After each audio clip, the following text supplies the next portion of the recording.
Good morning, good evening, good night, whenever you guys are watching this channel. First, subscribe.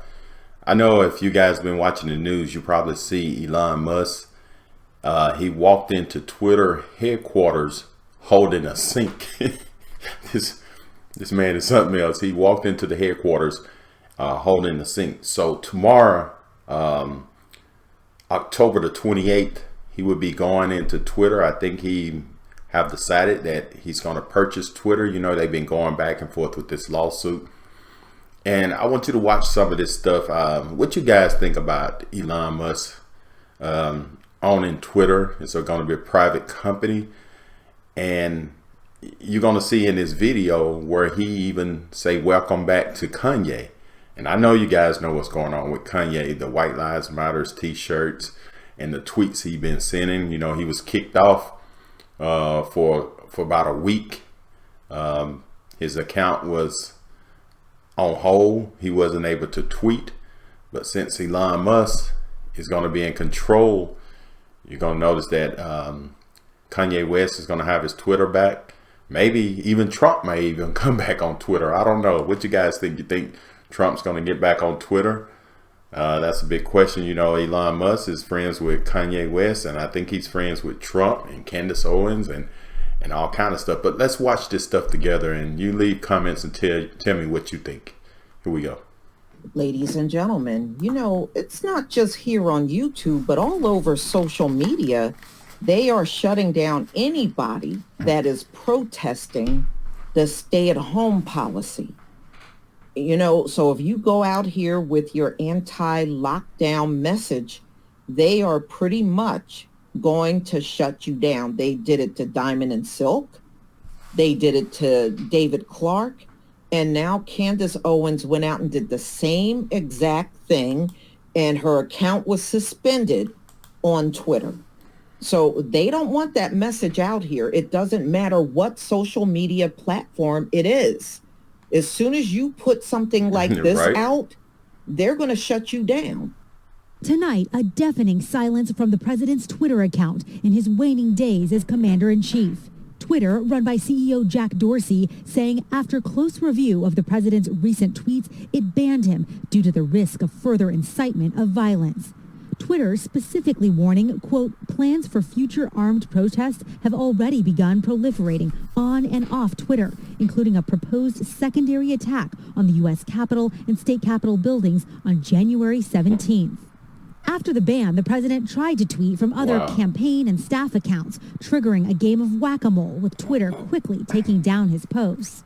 Many platforms have banned or restricted the president's accounts, including Facebook and Instagram, where he's blocked indefinitely and for at least the next 2 weeks. It's a sad day when big tech has more power than big government, that they can censor the president of the United States.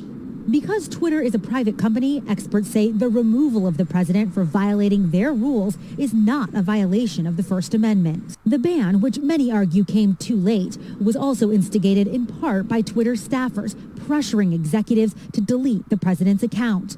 One employee telling NBC News, "A lot of us are so happy and so proud to work for a company that did the right thing."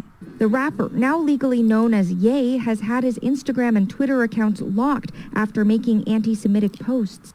Despite the suspension, his Twitter account is still active. He just can't post until it's lifted, which could be anywhere from 12 hours to a week. Those messages by West were also criticized as anti-Semitic. 1 week later. West was initially welcomed back to Twitter by Musk after the rapper returned to the platform to tweet his criticism of Meta's Mark Zuckerberg. Musk tweeted, "Welcome back to Twitter, my friend." On April 25th, Twitter accepted a $44 billion bid from Elon Musk to take over the company. Should the deal go through, it would mark one of the biggest tech takeovers in history. Musk shared his reasons for making the offer at a TED conference in April. Well, I think it's very important for there to be an inclusive arena for free speech. Twitter has become kind of the de facto town square. The Elon Musk deal to buy San Francisco-based Twitter has been full of twists and turns. Will he or won't he?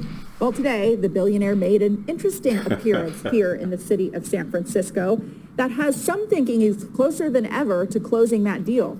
This is one way to make an entrance. entering Twitter HQ.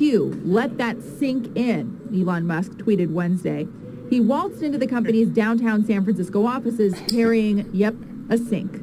Splashy headline perhaps, but what kind of impression will he make on his potential new employees? Honestly, I don't think he cares about this very much. He is known for ruffling feathers amongst employees.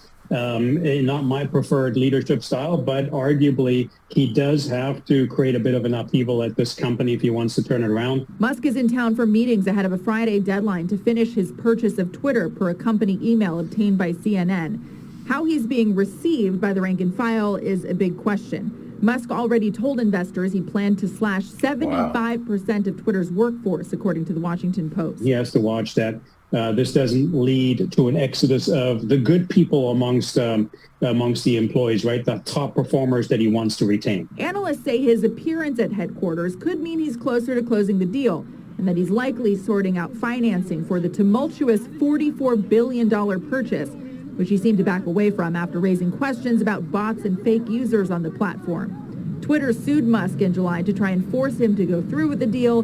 And if he does, there's plenty of work ahead of him. He's going to have to do performance assessments and fit assessments on some of his top management to see who is with him and who is not. And so all of that will have to happen in reasonably short order because Wall Street and really all of Twitter's members are now waiting for the next phase here. I do think that we want to be just very reluctant to delete things. Just be very cautious with permanent bans. And a good sign as to whether there's free speech is someone you don't like allowed to say something you don't like. Wow. Subscribe to my channel, and thank you, and have a great day, and don't forget to leave comments. All right, thank you.